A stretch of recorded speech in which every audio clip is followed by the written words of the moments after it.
অন্তরটাকে বড় বানা, মানুষের বুকে লাগানোর গুণটা অর্জন কর।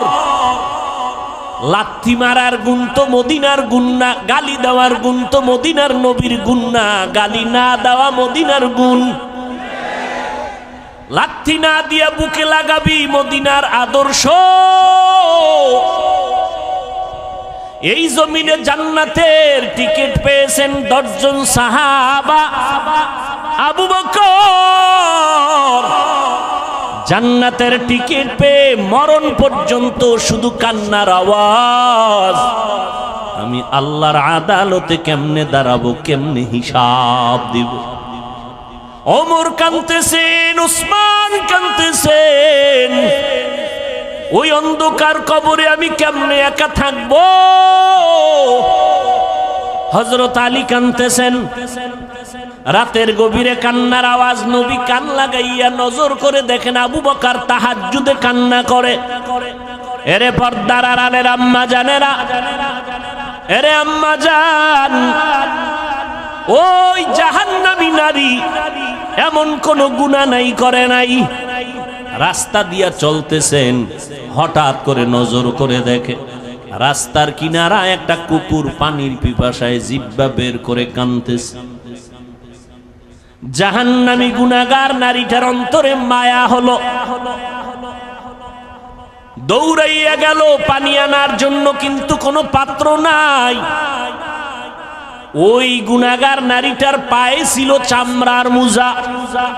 মোজাটা খুলে পানি নিচে, হাতের নাগালে পায় না। মাথায় ছিল ওড়না লাগানো, ওড়নার মাথা মোজার সাথে গিরা লাগাইয়া এরপরে পুপের থেকে পানি উঠাইয়া কুকুরকে পান করাইয়া দিল। সাথে সাথে গাইবি আওয়াজ, মদিনার নবী বলেন, ও সাহাবায়ে কেরাম শুনো, এত বড় গুনাহগার বান্দিটা শুধু কুকুরকে পানি পান করাইলো আমার আল্লাহর মোহব্বতের জন্য। পানিটা পান করানোর সাথে সাথে গাইবি আওয়াজ, ও জাহান্নামী গুনাহগার, তোর জীবনের সব গুনাহ মাফ করে দেওয়া হলো। আজ আমার সমাজে হাজারো মুসলমান নামাজ কায়েম করে, নামাজ পড়ে, অথচ গুনাহ ছাড়ে না। নামাজ পড়ে সুদ খায়, নামাজ পড়ে ঘুষ খায়, নামাজ পড়ে বেপরদায় চলে, আছে না নাই? অথচ আল্লাহর ওয়াদা, নিশ্চয়ই মানুষ গুনাহ থেকে বাঁচবে। কেমনে? কয় নামাজ তাকে গুনাহ থেকে বাঁচাবে। ইন্নাস সালাতা তানহা আনিল ফাহশাই ওয়াল মুনকার। কোনো সন্দেহ নাই, সমস্ত পাপের থেকে বাঁচাইয়া রাখার একমাত্র মাধ্যম হলো নামাজ। প্রশ্ন বড় জটিল। মুসলমান আর বেঈমানের ভেতরে ব্যবধান হলো নামাজ। মদিনার নবী বলেন, বাইনাল আবদি ওয়া বাইনাল কুফরি তারকুস সালাহ। মুমিন আর বেঈমানের মধ্যে ব্যবধান হলো নামাজ। বেঈমানেরা নামাজ পড়ে না, মুমিনেরা নামাজ ছাড়ে না। প্রশ্ন বড় জটিল। মুসলমান কেন নামাজ পড়ে না? নামাজিরা কেন গুনাহ ছাড়ে না? মুসলমান কেন নামাজ পড়ে না? নামাজি বান্দা কেন গুনাহ ছাড়ে না? নামাজ পড়বে, গুনাহ থেকে বাঁচবে, কিন্তু নামাজ পড়িয়া মিথ্যা কথা বলবে কেন? নব মুসলিম রহমাতুল্লিল আলামিনের হাতে একজন নব মুসলিম নতুন মুসলমান হলো। নবীজি বললেন, ঈমান আনার পর প্রথম দায়িত্ব আপনার নামাজ আদায় করবেন। নব মুসলিম নামাজ আদায় করা শুরু করলো। কিছুদিন পর নবীর কাছে অভিযোগ দিলেন ভিন্ন কয়েকজন সাহাবা, পয়গম্বর, অমুক নব মুসলিম নামাজ পড়িয়া বাইরে গিয়া গুনাহ করে। নবীজির আদত, কোন অভিযোগ শুনলেই কোনো আওয়াজ দিতেন না। একবার বলার পরে, দুইবার বলার পরে, তিনবার বলার পরে নবী তার জবাব দিতেন। একবার অভিযোগ দিলেন, কোনো আওয়াজ নাই। দ্বিতীয়বার আবার অভিযোগ দিলেন, কিছুদিন পরে এবারও কোনো আওয়াজ নাই। এই মোবাইল বড়দোয়া দিব তোদের জন্য, দিলে কিন্তু সাইজ হয়ে যাবে। কারণ আমার আমিন কবুল না হইলেও এই ময়দানে বহু আমিন কবুল হনেওয়ালা লোক আছে। গুনাহ ছাড়বি না? তোর বাপের লাগে মান্নত করে আইছো যে আকাম কইরা জাহান্নামে যাবি, এতবার বলার পরেও কি লজ্জা হবে না?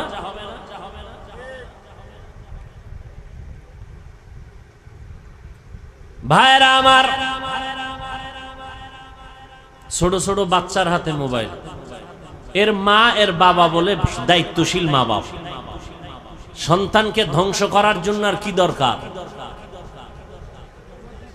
আল্লাহ সবাইকে হেদায়েত দান করুন। পয়গম্বরকে তৃতীয়বার যখন অভিযোগ দিলেন, নবমুসলিম নামাজ পড়ে বাইরে গিয়া গুনার কাজ করে, অভিযোগটা কতবার হলো বলেন? নবী এবার জবাব দিলেন, লম্বা চওড়া কথা না, নবীজি কথা বলতেন সংক্ষেপ, তার ব্যাখ্যা হতো অনেক বড়। নবী অল্প কথায় বলে দিলেন, সাহাবায়ে কেরাম কিছুই বলবেন না, তার নামাজ যেদিন ঠিক হয়ে যাবে সেদিন সে গুনাহমুক্ত হয়ে যাবে। মকুন সুসুতি নামাজে পাঞ্জে গানা, ফাওয়াইলুল লিল মুসাল্লিনাল্লাযীনা মুমিনারা ইনামাজ ইমদাদ দা ইস্তাঈনু আয়াতে কুরআন বাখা আয়াতে কদ আফলাহারা ইয়াদকুন গৌর কুন্দর মানি আজদিল সাদিকুন। ভাইরা আমার, নবী জবাব দিলেন অল্প কথায়, যেদিন নামাজ ঠিক হবে সেদিন গুনাহমুক্ত হয়ে যাবে। তাহলে নামাজ পড়িয়াও গুনাহ করে, কারণ কি বুঝলেন? কি বুঝলেন কারণ? নামাজ ঠিক হয় নাই। জমিনের মধ্যে সর্বশ্রেষ্ঠ জায়গা মসজিদ। قال النبي صلى الله عليه وآله وسلم أحب البلاد إلى الله مساجدها وأبغض البلاد إلى الله أسواقها। পয়গম্বর বলেন, জমিনের মধ্যে শ্রেষ্ঠ জায়গা হলো মসজিদ, আর সব থেকে খারাপ জায়গা হলো বাথরুম। কি ঠিক? বাথরুম কি? বাজার। নবী বাথরুম রে খারাপ না বলে বাজারকে খারাপ কেন বললেন? এর একমাত্র কারণ, মানুষ বাজারে গিয়া যেই পরিমাণ গুনাহ করে ফেলে ওই পরিমাণ গুনাহ বাথরুমে হয় না। উত্তম জায়গা আল্লাহর ঘর, যেখানে সেজদা দেয় মানুষ সেখানে কম যায়, বাজারে বেশি যায়। মনে হয় জানো গোপনে ইশারায় বলতে থাকে, নবী কথাটা মনে হয় ঠিক বলেন নাই। নবী যদি আমগো মনের মতো বলতেন, খারাপ জায়গা হলো মসজিদ, ভালোটা হলো বাজার। মানুষ বাজারের মধ্যে সময় বেশি কাটায়, মারপিট আর রং তামাশা সেখানে বেশি হয়। এবার বলবেন বাজারে তো নবীও যাইতেন, আমরা হুজুরেরাও তো বাজারে যাই, ব্যবসা করি। আবু বকর ব্যবসা করেছেন, আমাদের মাযহাবের ইমাম আবু হানিফা রাহমাতুল্লাহ আলাইহি ব্যবসা করেছেন, বাজারে যাইতেন সব নবীরা, সব আল্লাহওয়ালারা। এরপরও কেন বাজারকে খারাপ বললেন? বাজারে যাইতে নিষেধ নাই ও বান্দা, বাজারে গিয়া গুনাহ করা তোমার জন্য নিষেধ।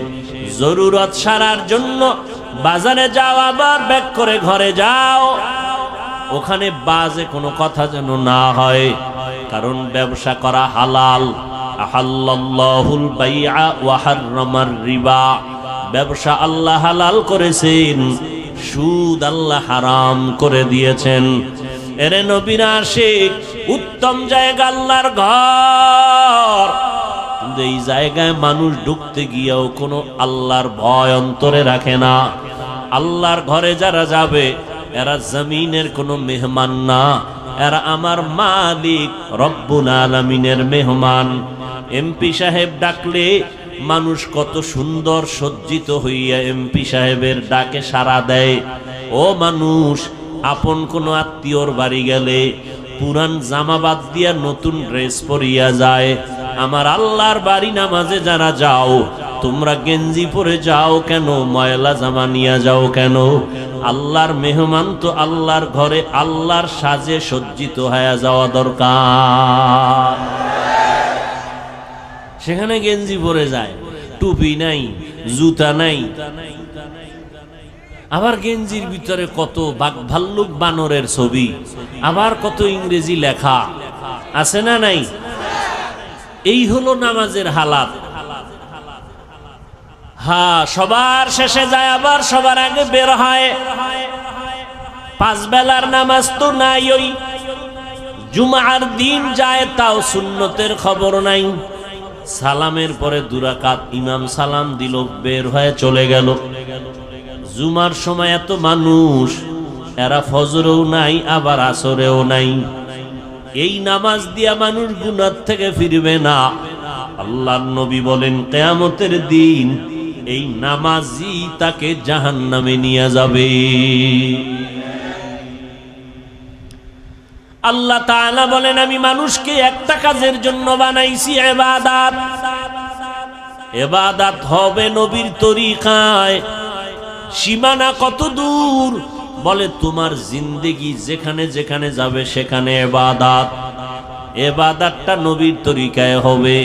শুধু জিকির করা ইবাদত না। ও বান্দা, তুমি খানা খাইবা ইবাদত, তুমি খানা খাইবা না তাও ইবাদত। খানা সামনে রেডি, পেটের ভেতরে ক্ষুধা, ইফতারির টাইম বাকি আধা ঘন্টা, ক্ষুধাও আছে, খানাও সামনে আছে হালাল। রোজাদার খাইবেনি কেন? এই সময় খানা খাওয়াটা তোমার জন্য আল্লাহর বিধানে নাই, না খাওয়াটা ইবাদত। খানা হালাল কিন্তু খাওয়া কিনা ইবাদত না। রোজার হালাতে তোমার সামনে খানা, পেটেও ক্ষুধা, তারপরও খাওয়া যাবে না, কারণ আল্লাহর বিধানে নাই, নবীর তরিকায় নাই। এই সময় খানা ক্ষুধা থাকলেও খাওয়া যাবে না, না খাওয়া ইবাদত। নামাজ পড়ো ইবাদত, নামাজ না পড়াটাও ইবাদত। রোজা রাখা যেমন ইবাদত, একটু আগেই কিন্তু জবাব দিয়েছি রোজা না রাখাটাও ইবাদত। ঈদের দিন রোজা রাখা ইবাদত নাকি রোজা না রাখা ইবাদত? সূর্য যখন ডুবে, সূর্য যখন উঠে, তখন নামাজ পড়া ইবাদত নাকি না পড়া ইবাদত? ভাইরা আমার, নামাজ পড়া যেমন ইবাদত, না পড়াটাও ইবাদত। সব হতে হবে আল্লাহর জন্য, মদিনাওয়ালা নবীর তরিকায়।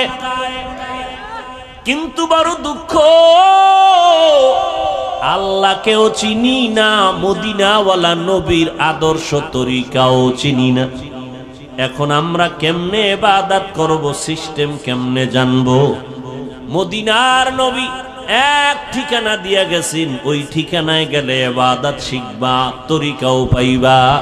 ওই ঠিকানার নাম হলো উলামায়ে আহলে হকের সোহবত। ইলমে রা'জাজু করদান বেহিসাব, খলকে রাদাদান জওয়াবে বাসওয়াব, হক না দারদ দোস্তে খলকা জারেরা, নিস্তে ই খসলত একে দিনদারেরা। আল্লাহর জন্য ইবাদত করো, অল্প হলেও নাজাতের জন্য যথেষ্ট। আল্লাহ বেশি আমলের জন্য তোমাকে টাইট করেন নাই, তাকিদ দেন নাই, বরং আল্লাহ কোরআনের এক জায়গায় বলেন আল্লাযী খালাকাল মাউতা ওয়াল হায়াতা লিয়াবলুয়াকুম আইয়ুকুম আহসানু আমালা। আমি তোমাকে জমিনের মধ্যে পাঠাইছি পরীক্ষা করে, যাচাই করে দেখব কারা উত্তম আমল করে। আকসারু আমালা বলেন নাই, আহসানু আমালা। বেশি আমল আল্লাহ চান না, আল্লাহ চান অল্প আমল, তবে আমলটা হতে হবে আল্লাহর জন্য। ইবাদত কার জন্য? মা খালাকুতুল জিন্না ওয়াল ইনসি বাখা, জুজ ইবাদত নিস্তে মাকসুদ আজ্জাহা। আল্লাহর এক বান্দি, নারী না পুরুষ? আল্লাহ তাআলার এক বান্দি, এমন কোন গুনাহ নাই করে নাই, গুনাহের সাগর, জঘন্যতম গুনাহের মধ্যে লিপ্ত হয়ে নারীটার জিন্দেগিটাকে গুনাহের ফাউন্ডেশন বানায় ফেলল। হেদায়েতের মালিক কে? আর জোরে বলেন, মান ইয়াহদিল্লাহু ফাহুয়াল মুহতাদ ওয়া মান ইউদ্লিল ফালান তাজিদা লাহু ওয়ালিয়াম মুরশিদা। আল্লাহ চাইলে হেদায়াত দিবেন তো হয়ে যাবে, আল্লাহ যদি চান না হেদায়াত দিবেন না, সে হেদায়াত পাবে না। আল্লাহ যদি হেদায়াত না দেন, পৃথিবীর কারো ক্ষমতা নাই তাকে হেদায়াতের দরজা দিয়ে ঢুকাবেন। ভাইরা আমার, আমার নবী যার কোনো তুলনা নাই, যেই নবীর মতো নবী নাই। কেমন নবী আমার, যে নবীর চেহারা মোবারকে একটা নজর দিলে দীর্ঘদিনের ক্ষুধা নিবারণ হয়ে যায়। আরো আস্তে করে বলেন, কেমন নবী আমার। কপাল বড় খারাপ, আমরা সেই নবীরে চিনলাম না, বহু বিধর্মীরা চিনে চিনে আজ কালেমা পড়েছি। মুসলমানের ঘরে জন্ম নিয়া নবীকে চিনলি না রে যুবক। যদি নবীকে চিনতে রে বাবা, ওই নবীর আদর্শ জবাই করতা না, বেঈমানের পা চাটা গোলাম হইতা না। কেমন মায়ার নবী আমার, 23 বছরে এমন এক আদর্শ নবী রেখে গেলেন, কিয়ামত পর্যন্ত নতুন কোন আদর্শের প্রয়োজন হবে না। আমার নবীর আদর্শই পাওয়ারফুল এবং পারফেক্ট, কিয়ামত পর্যন্ত কোনো সংশোধনী লাগবে না। যদি কোনো মুনাফিক আওয়াজ দিয়ে কয় সেই 1500 বছর আগের ইসলামটাকে একটু মডিফাই করা দরকার, সেই মুহাম্মদের 1500 বছর আগের পুরানো আদর্শ একটু চেঞ্জ করা দরকার, জুতা হাতে নিয়ে জানায় দাও রে বেঈমান, তোর বিবেকটাকে পরিশুদ্ধ করা লাগবে, চেঞ্জ করা লাগবে। মুহাম্মদের আদর্শ কিয়ামতের আগে চেঞ্জ করার প্রয়োজন হবে না। এই কোন ইহুদি, কোন খ্রিস্টান, কোন হিন্দু, কোন বৌদ্ধ, কোন বিধর্মী আজ পর্যন্ত বলার সাহস পায় নাই মুহাম্মদের আদর্শকে চেঞ্জ করো। কে পেয়েছে? ইসলামের ব্যানারওয়ালা একদল মুনাফিকরা বলে 1500 বছর আগের সেই ইসলামকে মডিফাই করা দরকার।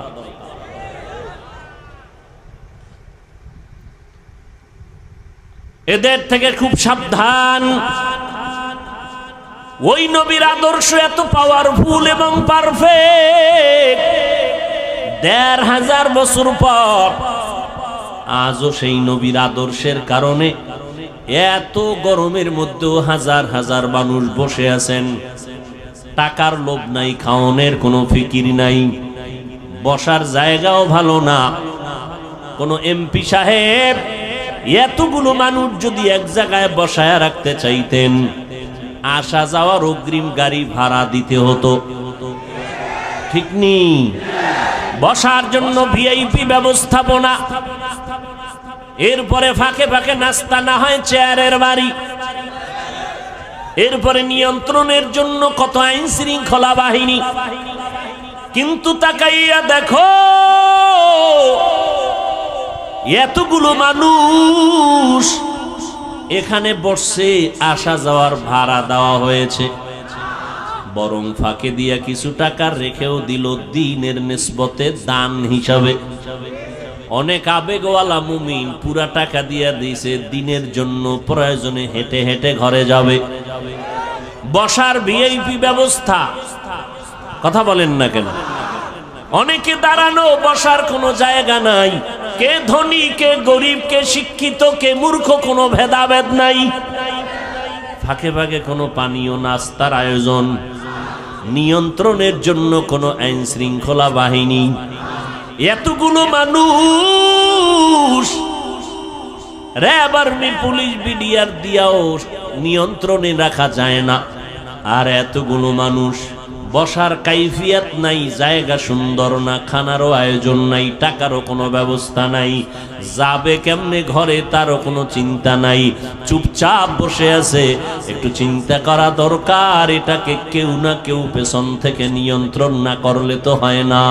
যিনি কুদরতের দ্বারা নিয়ন্ত্রণ করেন তিনি আমার আল্লাহ। ওই আল্লাহকে এখনো চিনো না রে যুবক? কই আজকে এত দুশ্মন সারা দুনিয়া জুড়ে?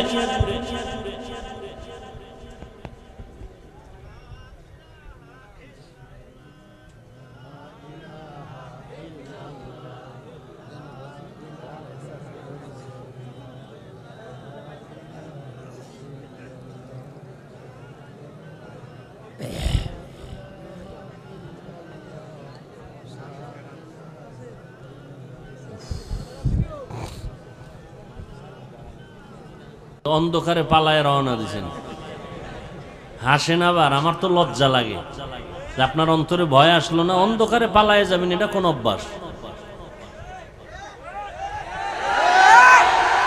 ঠিক বে ঠিক বুঝে বইলেন, বদনাম কিন্তু আপনাদেরই। ভাইরা আমার, সারা পৃথিবী জুড়ে এত দুশ্মন,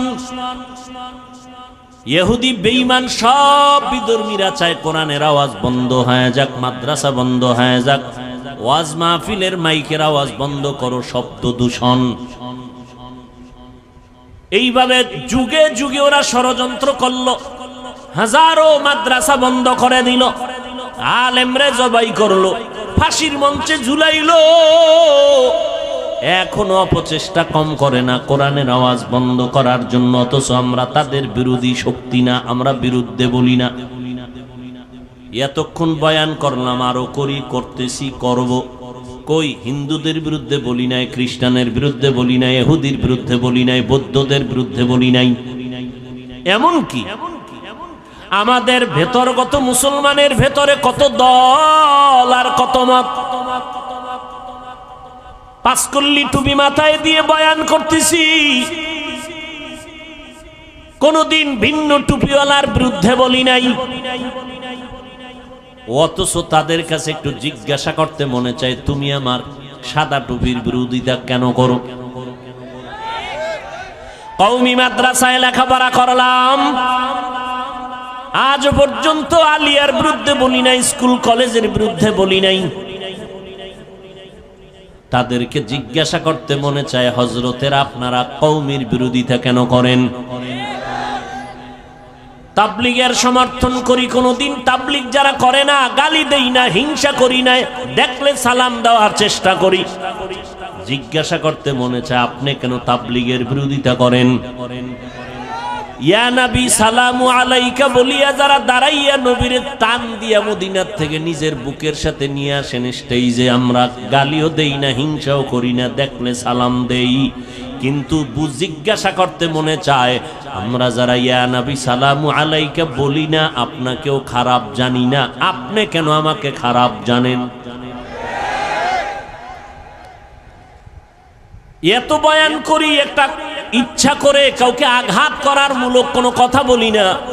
দুই একটা কথা যদি অনিচ্ছায় হয়ে যায়, আল্লাহর কাছে বারবার ক্ষমা চাই। বয়ানের শেষে মোনাজাতে তওবা করি, ক্ষমা চাই। কারণ যে যেই লাইনেই হই না কেন, এখানে কত লাইনের মানুষ, কেউ সাদা টুপি, কেউ কালো টুপি, কেউ বসে নবীরে সালাম দেয়, দরুদ পড়ে, কেউ দাঁড়ানো, কেউ কওমি, কেউ আলিয়া, কেউ চরমনাই, কেউ তাবলিগ, আছে না? কিন্তু আমাদের দিলের তামান্না এবং অন্তর বড়, আমরা সব কথার একটা কথা দিয়ে দিলটারে সান্ত্বনা দেই। কে চরমনাই, কে উজানি, কে বাহাদুরপুর, কে নানুপুর, কে তাবলিগ, কে কোন দলের মানুষ, কে কোন টুপি পরে জানার দরকার পড়ে না। আমগো জানার একটাই পর দরকার হলো, আমরা যে যেই লাইনে থাকি আমরা সবাই আল্লাহর গোলাম, মদিনাওয়ালা নবীর উম্মত, মুসলমান। কি অন্তরে জায়গা দিতে মন চায় না? না, কি পরিমাণ অন্তর লইয়া ঘুরেন যে আমগো মতো বান্দারে দেখলেই চান্দি গরম। কি অন্তর এত ছোট কেন? পুঁটি মাছ খান না? বড় মাছ খাবেন, মাছের মাথা খাবেন, দিল বড় হবে। আমি পাঁচকল্লি মাথায় দিয়ে আপনাকে তো গালি দিই না, আপনার গালি কেন? ও গালি দেওয়া সুন্নত না? কি আপনার পীর সাহেবের সুন্নত না মদিনার সুন্নত? এরে যুবক, অন্তরটাকে বড় বানা, মানুষের বুকে লাগানোর গুণটা অর্জন কর। লাথি মারার গুণ তো মদিনার গুণ না, গালি দেওয়ার গুণ তো মদিনার নবীর গুণ না, গালি না দেওয়া মদিনার গুণ। লাথি না দিয়া বুকে লাগাবি মদিনার আদর্শ। যদি বান্দার দিলটা নরম থাকে, আলহামদুলিল্লাহ, গরম থাকলে বেশি বেশি রোজা রাখো, মদিনার নবীর উপরে দরুদ পড়ো, দিল ঠান্ডা হয়ে যাবে। দরুদ পড়লে কি জেলাভি লাগবে? এটা কোন কথা? হাঁটতে, চলতে, উঠতে, বসতে সব সময় নবীর দরুদ পড়ো। দরুদ কম হবে না বেশি? দরুদ পড়লে কি দাঁড়াইতে হইব? তাহলে ঘুমাবাও দাঁড়াইয়া। কেউ যদি বিছানায় শুয়া শুয়া দরুদ পড়ে সওয়াব হবে না গুনাহ? যত পারো দরুদ পড়ো। এরপরেও মা বাবা সন্তানের মাঝে ঘরের ভিতরে তর্ক হয়নি। এই যুবকেরা সোজা হ, দিল সোজা কর, তোর মাথা সোজা করতে কই নেই। ঘরের ভিতরে সন্তান মা বাবার ভেতরে, ঘরের ভেতরে বসে তর্ক হয়নি। তর্ক হইলে কি সন্তানেরা ফেসবুকে লেখে বাবার বিরুদ্ধে, মায়ের বিরুদ্ধে, মাইক লাগায়। তা চারদিকে দুশ্মন আর দুশ্মন, ক্যামেরা ফিট করা সাংবাদিক, গোপন হলুদ সাংবাদিক, দোষ পাইলে তিলেরে তাল বানাবে। আমরা বিতর্গত যদি টুকটাক দ্বন্দ্ব হয়, এটা ফেসবুকে লেখো কেন? ও, তোমার লজ্জা নাই এই কারণে। তো লজ্জাপতি গাছ আছে আমগো কুয়াকাটা আছে, হ্যাঁ, এই গাছের শিকড় খাও দুইয়া দুইয়া। পয়গম্বর বলেন লা ঈমানা লিমান লা হায়া আলা, আল্লাহর কসম আমার সোনার বাংলাদেশে নাস্তিক আছে হাতে গোনা কয়েকটা, বেশি মাদ্রাসা কম, পীর মুরিদি, মুসলমান, মসজিদ, আলেম ওলামা, ছাত্র। আমাদের সামনে কথা বলতে হলে তো অনুমতি নেওয়া দরকার ছিল, কথা ঠিক না? আমরা কেন দুর্বল? একমাত্র কারণ আমাদের ভেতরে একতাবদ্ধতা নাই। এটাই ইহুদির চূড়ান্ত স্লোগান, ডিভাইডেড এন্ড রোল পলিসি। একটা জাতিকে ধ্বংস করে দেওয়ার জন্য দলে দলে বিভক্ত করে দাও। আর না, আজকে আমরা যদি আল্লাহর গোলাম, রসুলের উম্মত, মদিনার নবীর আশেক মুসলমান হিসাবে এক ব্যানারে থাকতাম, এই সোনার বাংলায় টুপিওয়ালাদের সামনে কথা বলতে হলে অনুমতি নিতে হতো। কিন্তু টুপিওয়ালার বিরোধিতা হিন্দু করবে কখন? তুমিই তো করতেছো। ইমামের পিছনে নামাজ পড়া বাইরে গিয়া ইমামের বিরোধিতা করে, এরকম মুসলমান আশেক নাই? কিতনা বড় নিমক হারাম। আবার বাবায় মরলে কয় হুজুর আইয়েন একটু দোয়া পড়েন, আছে না নাই? আল্লাহ হেদায়াত দান করেন। ও যুবক, তুমিও মুসলমান, আমিও মুসলমান। তোমার আল্লাহ আমার আল্লাহ আলাদা না, এক। তোমার নবী আমার নবী এক, তোমার কোরআন আমার কোরআন এক, তোমার কাবা আমার কাবা এক, তোমার ধর্ম আমার ধর্ম এক। তুমি আমি দুনিয়াতে আসছি এক। নাকি লঙ্গি ভরে আসছো? বিদায় বেলাও সিস্টেম হবে এক। কাফন হবে কয়টা? কথা কয় না। কালার হবে আলাদা। তাবলিগলাদের কাফনের কালার আলাদা। এই দেশে নামদারি সুন্নি যারা, তাদের কাফনের কালার হবে আলাদা, কালো। কাফনের সংখ্যা 3টে, কালারও সবার এক। কে তাবলিগ, কে চরমনাই, কে ওয়াহাবি, কে সুন্নি, কে কওমি, কে আলিয়া, কে আওয়ামী লীগ, কে বিএমপি, কে এমপি, কে মন্ত্রী, কে ধনী, কে গরিব, কে মাওলানা, কে মুফতি, কে বক্তা, কে শ্রোতা। কাফনের ভিতরে যেদিন ঢুকবি সেদিন দেখবি বাহাদুরি আর সে। কাফনের উপরে লেখা থাকবে পিসা হুজুরের লাশ। হ্যাঁ, শেষ বাহাদুরি, সব শেষ। কাফনে ঢুকছো, কার লাশটা ফকিন্নির, কারটা ধনির, কোন লেখা আছে? এবার কবরের সাইজও হবে এক। কবরের মধ্যে রেখে মাটি পাড়াইয়া দিবে, শুধু পীর সাহেবের সাথে একটা মাইক লাগানো থাকবে, টেলিফোনের যোগাযোগ করবে। কবরের ভিতরে একটা ব্লুটুথ সিস্টেমের মেশিন থাকবে যোগাযোগের জন্য। হ্যাঁ, সব কবরের সাইজও সমান। মাটি দিয়া যখন সবাই বিদায় হবে, 2জন ফেরেশতা সবার কবরে আসবে। পীর সাহেবের যেই প্রশ্ন করবে, মুরিদেরও সেই একই প্রশ্ন করবে। হিন্দু বৌদ্ধ খ্রিস্টান সবার বেলায় প্রশ্ন 3টা, সব একই প্রশ্ন, কমন প্রশ্ন। রবের পরিচয় দাও, ধর্মের পরিচয় দাও, রাহমাতুল লিল আলামিনের পরিচয় দাও। তুমি কয় টাকার মালিক, কত এলেম ওয়ালা, জানার দরকার। প্রশ্ন 3টা। পরীক্ষা চলতেছে না ছেলেরা এখন? ও যুবক, দুনিয়ার পরীক্ষার প্রশ্নপত্র ফাঁস হইয়া গেলে আগুন জ্বলে সবার অন্তরে। প্রশ্নপত্র ফাঁস হয়ে গেল, পরীক্ষার মান দুর্বল হয়ে গেছে। আমার মাওলার সিস্টেমটা কি তাকায় দেখ রে যুবক। আমার আল্লাহ কবরের 3টা প্রশ্ন ফাঁস করে দিলেন। 3 প্রশ্ন সবাই জানায় দিলেন, আল্লাহ জানায় দিলেন। ও হিন্দু, তোমারও 3 প্রশ্ন, মুসলমান তোমারও 3 প্রশ্ন। প্রশ্ন 3টাই সমান। জানাইয়া দেওয়ার পরেও যদি কবরে গিয়া জবাব দিতে না পারো, একটু চিন্তা কর ফিডার ওজনটা কত কঠিন। প্রশ্নপত্র ফাঁস করার পরেও যদি জবাব দিতে না পারো, জবাব কে দিতে পারবে? যে পারবে সে জান্নাত পেবে, যে পারবে না সে পাবে না। কে পারবে? আমি হুজুর।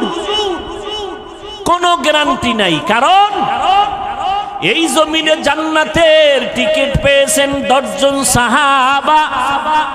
আবু বকর জান্নাতের টিকিট পেয়ে মরণ পর্যন্ত শুধু কান্নার আওয়াজ।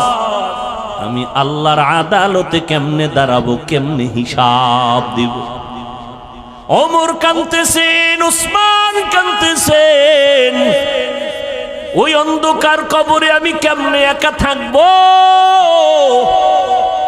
হযরত আলী কাঁদতেছেন, অথচ তাদের নামে জান্নাতের টিকিট রেডি। কয়জন?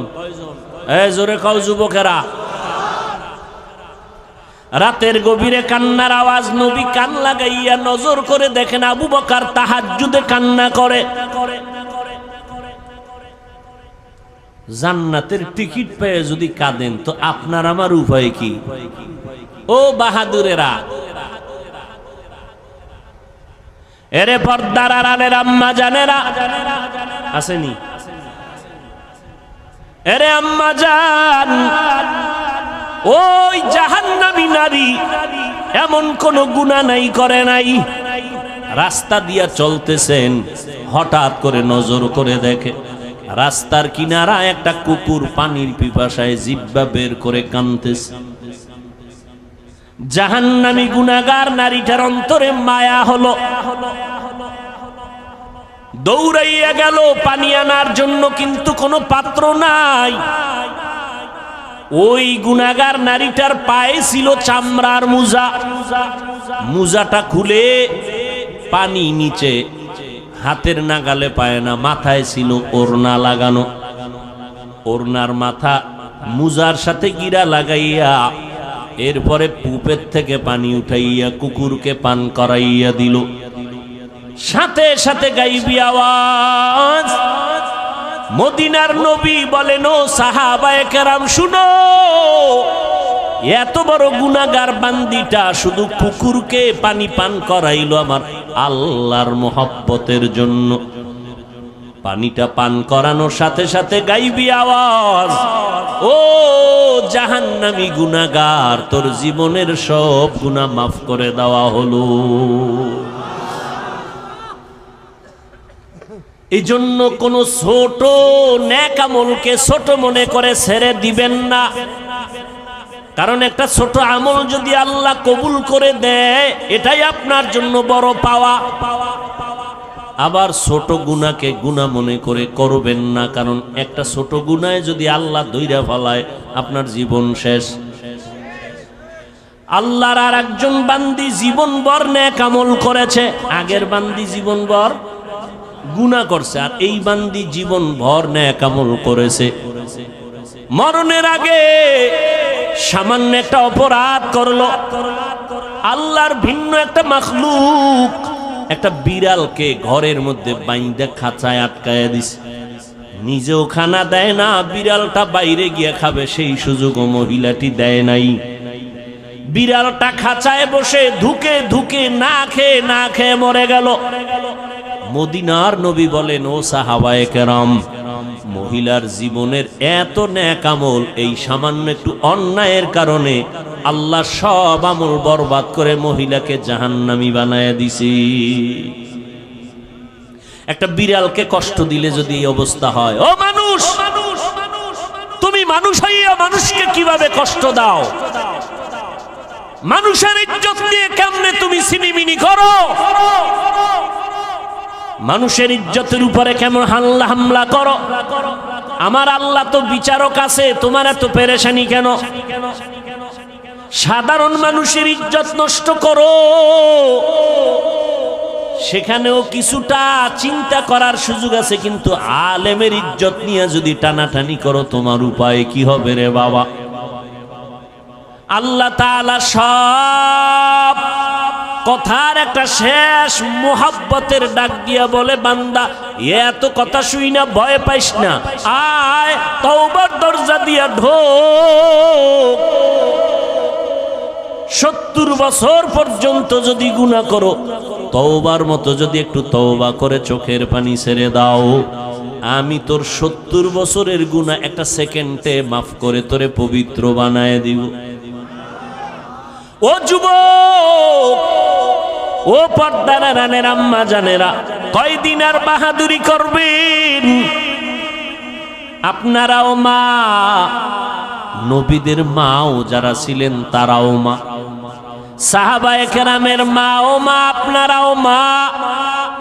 খাদিজা রাদিয়াল্লাহু আনহা নবীর স্ত্রীও মা, আপনারাও মা। আয়েশা রাদিয়াল্লাহু আনহা নবীর স্ত্রী, আমাদের মা, আপনারাও মা। হাফেজে কোরআনের মা ও মা, আপনারাও মা। ও মা, এত সম্মান আল্লাহ দিয়েছেন, নবী দিয়েছেন, ইসলাম দিয়েছেন আপনাদের। আল্লাহর কসম, দুনিয়ার কোন তন্ত্র মন্ত্র যদি নতুন করে নারীদের সম্মান দিতে চায়, কসম করে বলে গেলাম, নারীদের সম্মান হবে না, হবে অপমান। আল্লাহ যা দিছে, তোমার আব্বা মিলে কি তার থেকে বাড়াইতে পারবা? নিয়া পাকনামি করো। মোবাইলওয়ালা মোবাইল বানাইছে, মোবাইলটা চালাইলে সুস্থ থাকবে কেমনে তার ক্যাটালগ দিয়েছে। গাড়িওয়ালা গাড়ি বানাইয়া গাড়িটা কিভাবে চালাইলে সুস্থ থাকবে তার ক্যাটালগ দিয়েছে। আল্লাহ বানাইছেন মানুষ, আসমান আল্লাহ বানাইলেন আমার জন্য, জমিন আল্লাহ বানাইলেন মানুষের জন্য, সূর্যের আলো আমাদের জন্য, চাঁদের আলো আমাদের জন্য, বাতাস আমাদের জন্য। এগুলো ব্যবহার কেমনে করবি? আমার আল্লাহ ক্যাটালগ দিলেন কোরআন আর আমার নবীর মাধ্যমে। মন গড়া যদি শান্তির স্বপ্ন দেখো, শান্তি হবে না, হবে অপমান আর অশান্তি। এত দুশ্মন, চতুর্মুখী দুশ্মন আমাদের বিরুদ্ধে। বেঈমানেরাও দুশ্মনী করে, ঘরের মধ্যে মুসলমান ব্যানার লাগাইয়াও দুশ্মনী করে। তাবলীগ বন্ধ করে দাও, জিকির বন্ধ করে দাও, অবু কাল্লাওয়ালারে বন্ধ করে দাও, বায়ান বন্ধ করে দাও। এরকম মুনাফিক আমাদের মাঝে অভাব নাই।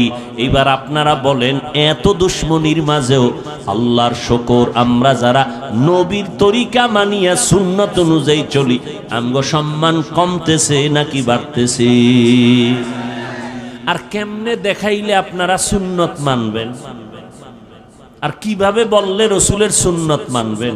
ও যুবক, নবীর সুন্নতের থেকে আরো কোনো ভালো আদর্শ আছে কিনা বলো, তাহলে আমি নবীরটা বাদ দিয়া তুমি দাও, আমি সেটা গ্রহণ করব। নবীরটা ভালো না হয়ে যদি আরো কারোটা ভালো হয় দাও, আমি নবীরটা বাদ দিয়া তোমার সেটা গ্রহণ করব। দাও। তুমি কেন? পৃথিবীর কেউ পারেনি, পারবে না। এক কথায় বলে দেই, পৃথিবীর কিয়ামত পর্যন্ত যত আদর্শ আসবে আসছে, সবগুলো নাপাক। একমাত্র মদিনার নবীর সুন্নত আর আদর্শই হলো পাক। অতএব তুমি নবীর সুন্নাত মানবা না তো হিন্দুরা মানবে। আমার নবীর তরিকা, কেমনে চুল কাটবা, কেমনে চুল রাখবা, নবীর সুন্নাত নাই। নবীরটা ভাল লাগে না? বেঈমানের পা চাটো, আবার দাবি করো আশেকে রসুল। লজ্জা করে না? লজ্জাপতি গাছের শিকড় খা। আঙ্গুলের নখগুলো কেমনে রাখবি রে যুবক? আল্লাহরে সাক্ষী রেখে বল, নখ কাটার মধ্যে আমার নবীজির আদর্শ আছেনি? বেঈমানেরটা মানো কেন? মুহাম্মদেরটা ভাল লাগে না, আবার আশেকে রসুল দাবি করো। এই চাপাবাজির ভ্যালু কি? আমার নবীর সুন্নত, পানিটা কেমনে পান করবা সেখানেও নবীর সুন্নত, জুতা দুইটা কেমনে পায়ে পরবা সেখানেও নবীর সুন্নত, জামাটা কেমনে খুলবা পরবা সেখানেও নবীর সুন্নত। মানলে তুমি সুন্নি, মানবা না তুমি নবীর বড় দুশ্মন।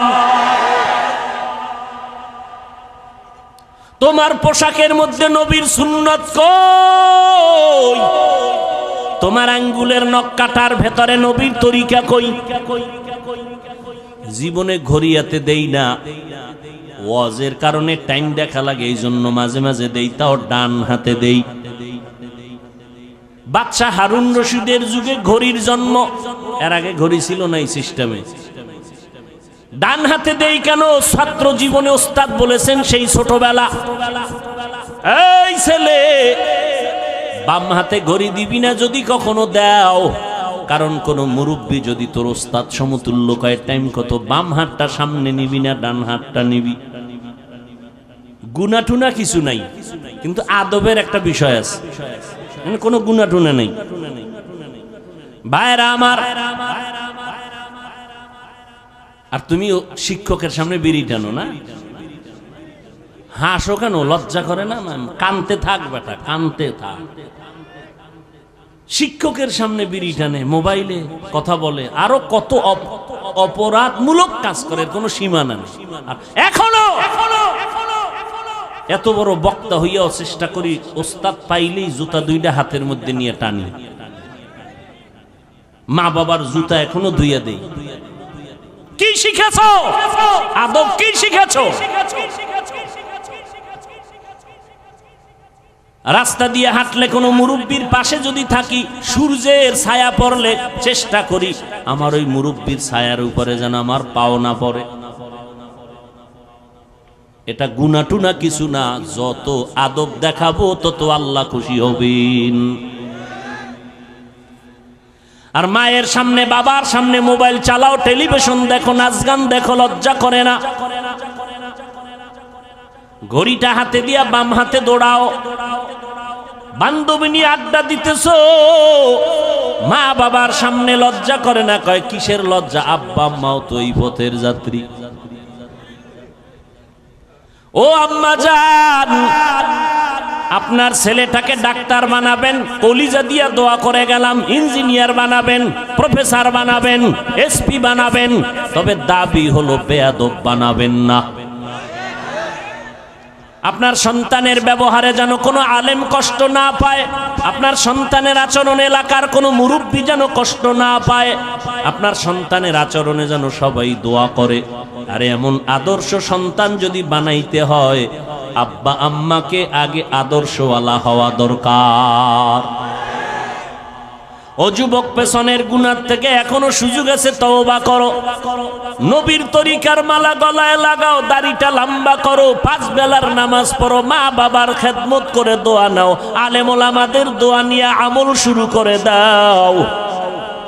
তোমার মতো যুবক, আমি বলি না আমগো মতো হুজুর হও না, একবারও না।